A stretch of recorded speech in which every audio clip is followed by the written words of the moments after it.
In this tutorial we will look at how to configure YouTube Studio so it can receive the stream from the HLS relay and originally from Tubeist.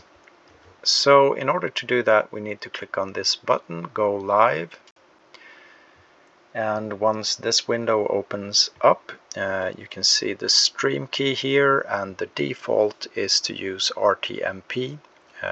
Which is not the protocol that we are using. We are using HLS, HTTP live streaming.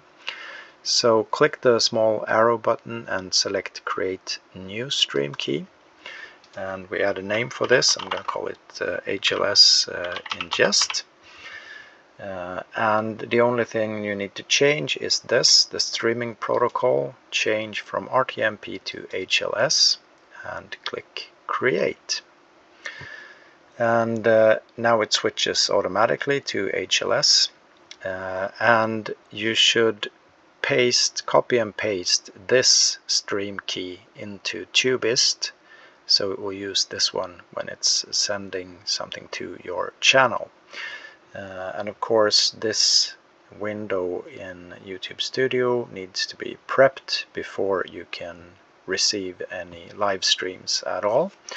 But once you have this set up and the HLS relay running, once you click record in Tubeist, you should see the stream show up here in this window.